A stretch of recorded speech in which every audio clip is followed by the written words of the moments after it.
बावल बुरा नहीं हनु. അപ്പോ ഇവിടെ അങ്ങ് സുഖമായി കൂടിക്കോളൂ. ഭാഗ്യവാൻ. ഇനി എല്ലാം നിന്റെ കയ്യിലാണ് വെച്ചേ. ഇവിടത്തെ കാര്യമല്ല, അങ്ങ് കൊട്ടാരത്തിലെ കാര്യമാണ്. നീ മിടുക്കിയാണെന്ന് എനിക്കറിയാം. സുന്ദരിയാണോ? അവൾ മിടുക്കിയും ആയിരിക്കും. ശരി, സുഖിച്ചോളൂ സുഖിച്ചോളൂ. ഞാനങ്ങ് പോയേക്കാം. പക്ഷെ ഒരു കാര്യം, ഒരുപാട് ജോലി ചെയ്യാൻ കിടക്കാണേ. ക്ഷീണിക്കണ്ട കേട്ടോ.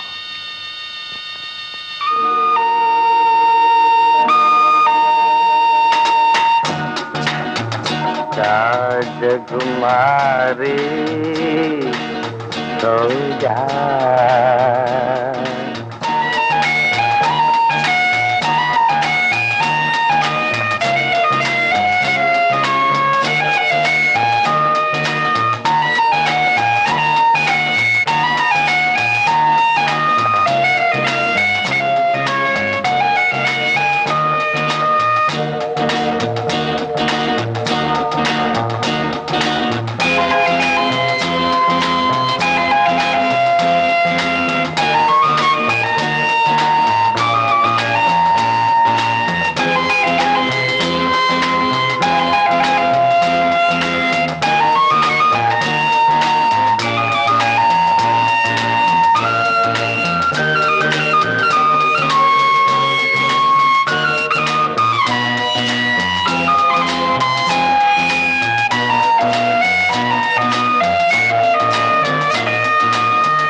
എല്ലാം ഞാൻ സമ്മതിക്കാം. പക്ഷേ നിന്നെ പിരിഞ്ഞ് ഒറ്റയ്ക്ക് ഇങ്ങനെ ജീവിക്കുന്നത് ഓർക്കുമ്പോ ഈ കുന്തത്തിൽ നിന്ന് ഇറങ്ങി പുറപ്പെടേണ്ടിയില്ലായിരുന്നു എന്ന് തോന്നുന്നു. കുറച്ചു ദിവസത്തേക്കല്ലേ, ഈ ദിവസങ്ങൾ വേഗം പോകും. എനിക്കൊരു നിമിഷം പോലും നിന്നെ കാണാതിരിക്കാൻ പറ്റില്ല. എന്റെ പ്രകൃതി അങ്ങനെ ആയിപ്പോയി. ഞാനൊരു പാവമല്ലേ. മണ്ടത്തരങ്ങളൊന്നും കാണിക്കരുത്. നമ്മുടെ പദ്ധതി പൊളിക്കരുത്. സമയം കിട്ടുമ്പോഴൊക്കെ ഞാൻ ഒളിച്ചു പോരാ. അത് പോരാ, നീ ദിവസം വരണം. എനിക്ക് ഒറ്റയ്ക്ക് ജീവിക്കാൻ പറ്റില്ല. നമ്മൾ വളരെ സൂക്ഷിക്കണം, അല്ലെങ്കിൽ അപകടമാണ്. ശരി ശരി, നമുക്ക് ഒന്നുകൂടി ഇറങ്ങാം. വേണ്ട വേണ്ട, ഒരു ഉറക്കം മതി. And go to bed. Behave yourself. Be a good boy.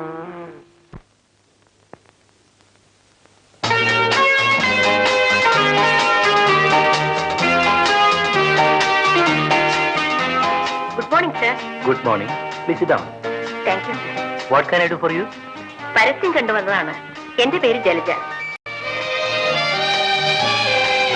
പരസ്യം ശരിക്ക് വായിച്ചില്ലെന്ന് തോന്നുന്നു. പ്രായമായ സ്ത്രീയാണ് ആവശ്യം. നിങ്ങൾക്ക് അത്ര പ്രായമുണ്ടെന്ന് തോന്നുന്നില്ല. പ്രായത്തിനും ഡ്യൂട്ടിക്കും എന്താ ബന്ധം? എന്നെ ജോലിക്ക് പറ്റില്ലെങ്കിൽ sorry, I don't want to waste your time. No, please sit down. Let me see.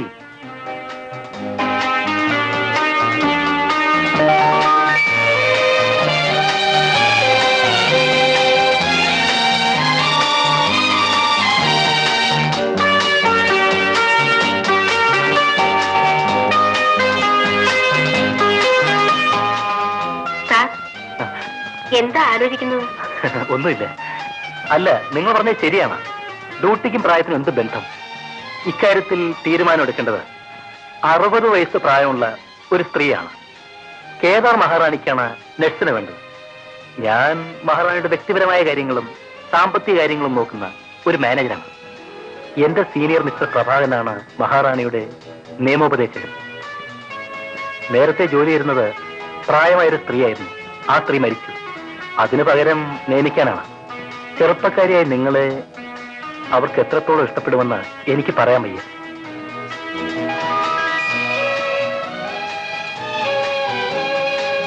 ഞാൻ ആലോചിക്കുന്നത് എന്തുകൊണ്ട് മിസ് ജലജയെ നിയമിച്ചുകൂടുന്ന. ഞാൻ ട്രെയിനിങ് കഴിഞ്ഞ നേഴ്സാണ്. ബാംഗ്ലൂരിൽ NS ഹോസ്പിറ്റലിലെ സ്റ്റാഫ് നേഴ്സായിരുന്നു. സർട്ടിഫിക്കറ്റ്. മദ്രാസിൽ ഡോക്ടർ സമ്പത്തിന്റെ നേഴ്സിംഗ് ഹോമിൽ ഞാൻ ജോലി ചെയ്തിട്ടുണ്ട്. ഡോക്ടർ സമ്പത്ത്? അതെ. അദ്ദേഹത്തിന്റെ സർട്ടിഫിക്കറ്റോ മറ്റോ ഉണ്ടോ? ഇല്ല. അദ്ദേഹത്തോട് ഞാൻ ഫോൺ ചെയ്ത് ചോദിച്ചോളാം. വേണ്ട, അദ്ദേഹം എന്നെപ്പറ്റി നല്ല അഭിപ്രായം പറയില്ല. എന്താ കാരണം? അദ്ദേഹം എന്നോട് സ്വല്പം ചീത്തയായി പെരുമാറാൻ ശ്രമിച്ചു. ഞാൻ രാജിവെച്ചു. അദ്ദേഹം അത്ര മോശമാണോ? ഒരു വയസ്സൻ, കറുത്ത ഒരു ഭൂതം. മനസ്സിലായി മനസ്സിലായി. മിസ് ജർജയെ പോലെ മനോഹരിയായ ഒരു സ്ത്രീക്ക്. Thank you. പക്ഷേ I didn't like that fellow.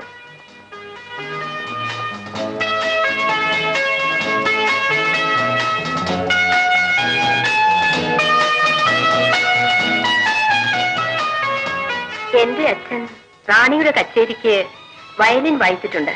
ഓ, അദ്ദേഹത്തിന്റെ പേര്? കൊട്ടാരം രാമനാഥൻ. അദ്ദേഹം ഇപ്പോഴില്ലേ? മരിച്ചു. 3 വർഷമായി. ഞാൻ പാടും, വയലിൻ വായിക്കും. പക്ഷേ അതുകൊണ്ട് മാത്രം ഒരു സ്ത്രീക്ക് ജീവിക്കാൻ പ്രയാസമായതുകൊണ്ടാണ് നഴ്സായി ട്രെയിനിങ് കഴിച്ച് ജോലിക്ക് പോയത്. എനിക്ക് വയ്യാതായി സാർ. ഇനി സ്വല്പം വിശ്രമമുള്ള ഒരു ജോലി വേണം. അതുകൊണ്ടാണ് പരസ്യം കണ്ടപ്പോൾ വന്നത്. ഈ ജോലിക്ക് ഞാൻ പറ്റില്ലേ സാർ? പറ്റുമെന്നാണ് തോന്നുന്നത്. പക്ഷേ വയസ്സ് പറയുമ്പോ മഹാറാണിയുടെ പ്രതികരണം എന്തായിരിക്കുമെന്നാണ് ആലോചിക്കുന്നത്. ആട്ടെ, വയസ്സ് ഇപ്പൊ എത്രയായി? 28. സർട്ടിഫിക്കറ്റ് കാണണോ സാർ? വേണ്ട വേണ്ട.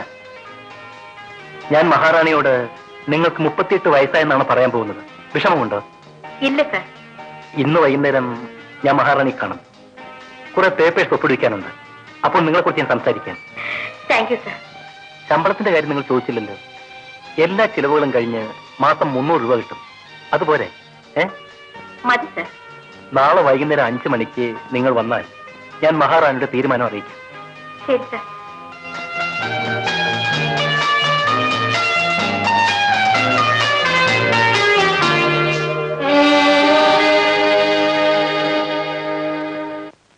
ഇവിടെ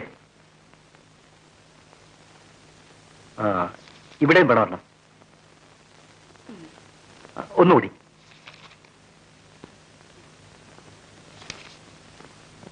സുന്ദരേശൻ പറഞ്ഞിടത്തൊക്കെ ഞാൻ ഒപ്പിട്ടിട്ടുണ്ട്. ഒന്നും എനിക്ക് കാണാൻ വയ്യന്നേ. സെക്യൂരിറ്റി ബോൺസ്, യൂണിറ്റ് ട്രസ്റ്റ്, ഇതിന്റെ പേപ്പേഴ്സ് ആണ്. പിന്നെ എസ്റ്റേറ്റിന്റെ ചില കറസ്പോണ്ടൻസും ഉണ്ട്. എന്തോ ആട്ടെ, എല്ലാം സുന്ദരേശൻ നോക്കിയാ മതി. പിന്നെ പത്രത്തിൽ പരസ്യം ചെയ്തിട്ട് നാൻസി എന്ന ഒരു സ്ത്രീ മാത്രമേ അപേക്ഷിച്ചുള്ളൂ. 19 അപേക്ഷ കിട്ടി. അതിൽ ഈ സ്ത്രീക്കും മറ്റു സ്ത്രീക്കും മാത്രമേ യോഗ്യതയുള്ളൂ. ഏതാ മറ്റേ സ്ത്രീ? മറ്റേ സ്ത്രീ ഒരു മിസ് ജലജയാണ്. ട്രെയിൻഡ് നെക്സ്റ്റാണ്. ഷോർട്ട് ഹാൻഡും ടൈപ്പിംഗ് ഒക്കെ അറിയും. കൊള്ളാം. കൊട്ടാരം രാമനാഥന്റെ മകളാണ്. മഹാറാണിയുടെ കച്ചേരിക്കും അദ്ദേഹം വയലിൻ വായിച്ചിട്ടെന്ന് പറഞ്ഞു. ശിവ ശിവ, എന്താ ഈ കേക്കണേ? കൊട്ടാരം രാമനാഥനല്ലേ എന്റെ എല്ലാ കച്ചേരികൾക്കും വയലിൻ വായിച്ചിരുന്നേ. എന്തൊരു സുഖമായിരുന്നു കേൾക്കാനെന്നോ. എന്റെ ശരീരവും രാമനാഥന്റെ വയലിനും വേർതിരിച്ചറിയാൻ സാധിക്കില്ല. എല്ലാം ഇന്നലെ കഴിഞ്ഞ പോലെ തോന്നുന്നു. അദ്ദേഹം ജീവിച്ചിരിപ്പുണ്ടോ? ഇല്ല, 2-3 മാസം മുമ്പ് മരിച്ചുപോയി. കഷ്ടം കഷ്ടം. ഇതൊന്നും ഞാൻ അറിയണില്ല. അപ്പൊ പിന്നെ ആ കുട്ടി തന്നെ ആയിക്കോട്ടെ. ഒരു ചെറിയ കുഴപ്പമേ ഉള്ളൂ. എന്താ അത്? ആ സ്ത്രീക്ക് മഹാറാണി പറഞ്ഞത്ര പ്രായമില്ല. ഇവരുടെ കാര്യത്തിൽ അത് അത്ര സാരാക്കണ്ട. 2-3 മാസം ഇവിടെ എന്റെ കൂടെ നിൽക്കട്ടെ. പറ്റുമെങ്കിൽ പിന്നെ സ്ഥിരാക്കാം. എന്നാ ഞാൻ ഇറങ്ങട്ടെ. നിൽക്കൂ സുന്ദരേശ, എന്താ അത്ര ധൃതി? സ്വല്പം ജോലിയുണ്ട്. സുന്ദരേശന് എന്നും തിരക്കാം. വന്നാ ഉടനെ പോണം. എന്താ വല്ല ചെറുപ്പക്കാരി പെണ്ണുങ്ങളോടും കാത്തിരിക്കാൻ പറഞ്ഞിട്ടുണ്ടോ? മഹാറാണി, ഞാൻ അത്രക്കാരനല്ല. എനിക്ക് അതൊന്നും ഇഷ്ടമല്ല. പെണ്ണായിട്ട് ഞാൻ ആകെ സംസാരിക്കുന്നത് മഹാറാണിയോടാണ്. അത് മതി. എന്നും ഇങ്ങനെ നല്ല കുട്ടിയായി കഴിയണം. എന്തെങ്കിലും ചീത്തത്തരമുണ്ടെന്ന് കേട്ടാലേ ഞാൻ മുഖത്ത് നോക്കൂല. ഈ കോവിലകവുമായി ഒരു ബന്ധവും ഉണ്ടാവില്ല. ഈ കോവിലകവും തമ്പുരാട്ടിയുമായുള്ള ബന്ധം പോകാൻ ഞാൻ ഇടവരുത്തില്ല. ഞാൻ ഇറങ്ങട്ടെ.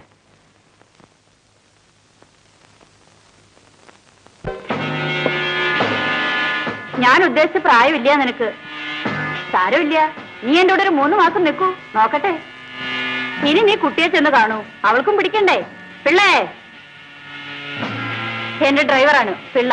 ഇവളാണ് എന്റെ പുതിയ നേഴ്സ് ജലജ. രോഹിണിയുടെ മുറി കാണിച്ചു കൊടുക്കൂ. ശാരദേ, എനിക്ക് കുടിക്കാൻ എന്തെങ്കിലും കൊണ്ടുവരൂ. ശരി.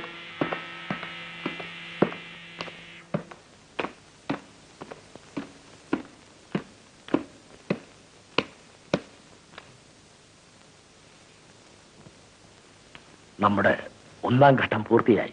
ഇനി വിഷമമില്ല. ജലജ എന്നൊരു സ്ത്രീ വരും. നഴ്സാക്കാൻ പറ്റുമോ നോക്കൂ. എനിക്കിഷ്ടായി. ആ കുട്ടി സംഗീതപ്രേമിയാണ്. സംഗീതത്തെക്കുറിച്ച് മാത്രം സംസാരിച്ചാൽ മതി. സിത്താറിന്റെ ശബ്ദം കേൾക്കുന്നില്ലേ? ദാ അവിടെ തന്നെ.